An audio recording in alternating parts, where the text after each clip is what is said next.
Mobile কিনতে এসে মোবাইলের দোকানে ভুয়ো পেমেন্ট দেওয়াকে কেন্দ্র করে শনিবার দুপুরে ব্যাপক চাঞ্চল্য ছড়ালো গাজল বাসস্ট্যান্ড সংলগ্ন এলাকায়।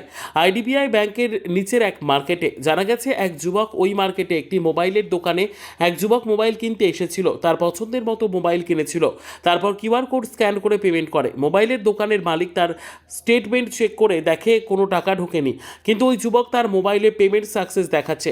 বিষয়টি খোঁজ খবর নিয়ে দেখা গেল যে কোনো টাকায় পেমেন্ট হয়নি। মোবাইল কিনতে আসা ওই যুবকটি ভুয়ো অ্যাপস দিয়ে পেমেন্ট করেছে। এই ঘটনাকে কেন্দ্র করে চাঞ্চল্য ছড়ায় ঘটনাস্থলে, স্থানীয়দের ভিড় জমে যায়। তারপর বিষয়টি তদন্ত করে জানা যায় ওই যুবকটি ভুয়ো পেমেন্ট করেছে। স্থানীয়রা ওই যুবক থেকে আটক করে রাখে। তারপর পুলিশ এসে যুবককে আটক করে নিয়ে যায়। বিষয়টি পুলিশ তদন্ত করছে। দেশে ও যখন পেমেন্ট করে মানে হট কেস আর কি, এক কথায় মানে ভুয়ো পেমেন্ট। তারপরে কিছুদিন পরে জানতে পারলাম, আমার এখানে দেখা গেলো ও বুঝতে পারছি ওর পেমেন্ট অ্যাকাউন্টে টাকা ঢুকেনি। সার্চ করার পরে দেখলো টাকা ঢুকেনি। তারপরে আমরা সবাই গেলাম, ডাকলো আমাদেরকে, আমরা গেলাম আমার মার্কেটে আর কি গেলাম। তারপরে তো আমরা জানানো হলো, মিডিয়াকে জানালাম, মিডিয়া আসলো। তারপরে এই হচ্ছে পুলিশ এসেছিল? হ্যাঁ, পুলিশ এসেছিল। কি করলো? পুলিশ এসে দেখলো ব্যাপারটা, বিষয়টা ঠিক আছে না ভুল আছে, অরিজিনালি ঠিক আছে, যার জন্য। তারপর কি হলো? তারপরে তো পুলিশ এসেছিল? পুলিশ আসলো, পুলিশ এসে বিষয়টা দেখলো, দেখার পর তাকে উঠিয়ে নিয়ে গেল। উঠে নিয়ে গেলো। কি মনে হচ্ছে আজকে? হ্যাঁ, একদিক দিয়ে ঠিক করেছে। এরকম যদি সরকারটা দেখে তো আমাদের তো ভয়ের ব্যাপার, আতঙ্কর ব্যাপার। আমাদের এখানে তো এটা ভুয়ো অ্যাপস দিয়ে পেমেন্ট করেছে? হ্যাঁ, অবশ্যই ভুয়ো অ্যাপ দিয়ে পেমেন্ট করেছে। ও দেখালো?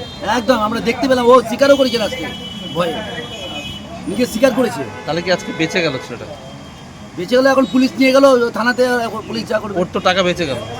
ছেলেটা বেঁচে গেল, মানে বিশাল ভাড়া বেঁচে গেল, নাহলে 28,000 টাকা জলে চলে যেত। মানে ছেলেটা আজকে সচেতন না থাকলো না, আজ যদি মানে সচেতন না থাকতো তাহলে কিন্তু ফোন সব চুজ হবে। ফোন চুজ হওয়ার পর আমাকে বলছে যে দাদা টাকাটা আমি ফোনপে করবো। দাদা ঠিক আছে, পিছনে কিউআর কোড আছে, ফোনপে করে দেবো। ফোনপে করে দেওয়ার পর বলছে দাদা আমার কাগজ কিছু লাগবে না, আমাদের ফোনটা দাও, আমার কাজ আছে, চলে যাবো আমি। এবং দাদা থামো, আগে টাকা চেক করি টাকা ঢুকেছে কিনা। টাকা অ্যাপে চেক করার পর দেখছি টাকা ঢুকেনি। আমাকে বললাম দাদা দেখি তোমার সাকসেস হয়েছে কোথায়, দেখি দেখাচ্ছে সাকসেস হয়ে গেছে। এই যে স্ক্রিনশটটা আপনাকে দেখাচ্ছি, এই যে এখানে দেখাচ্ছে টাকা সাকসেস হয়ে গেছে, কিন্তু আমার ব্যাংকে টাকা ঢুকেনি। তারপর আমরা সবাই মিলে চেপে ধরলাম যে দাদা কী অ্যাপ ইউজ করছো দেখি। তারপর দেখছি ফেক অ্যাপ ইউজ করছে, ভুয়া অ্যাপ।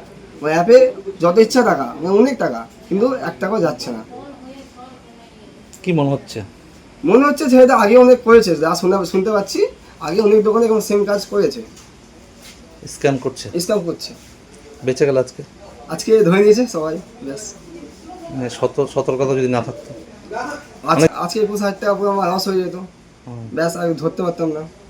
তারপর কি হলো? তারপর এখন থানা থেকে আসলো, নিয়ে গেছে। এবার দেখা যাবে কি হচ্ছে। ছেলেটার নাম কি জানো? ঠিক নামটা থেকে শুনতে পাই না, অনেক রকম নাম বলছে, নামে কোনো ঠিক নাই। কোথায় বাড়ি কি? কিছু মানে 3-4টে অ্যাড্রেস বলছে আমাদেরকে, একবার শঙ্করপুর দেখাচ্ছে, একবার ওদিকে দেখাচ্ছে। ভুয়ো অ্যাড্রেস? হ্যাঁ, ভুয়ো অ্যাড্রেস দিচ্ছে। কি নাম তোমার? আমার নাম হচ্ছে শেখ রতনের রিপোর্ট, পিবি নিউজ।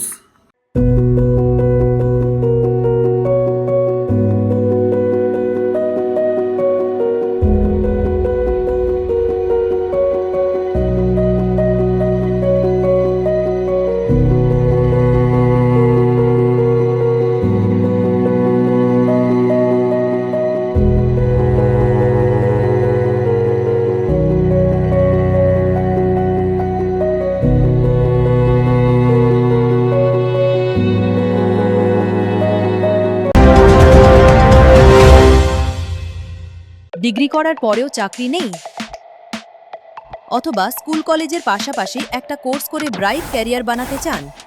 মাল্টিমিডিয়া ইন্ডাস্ট্রিতে রয়েছে প্রচুর ভ্যাকেন্সি ও ভালো ক্যারিয়ার বানানোর সুযোগ। চলে আসুন মুপল ইনস্টিটিউট অফ অ্যানিমেশন এবং ডিজাইন বর্ধমান সেন্টারে। Animation, VFX,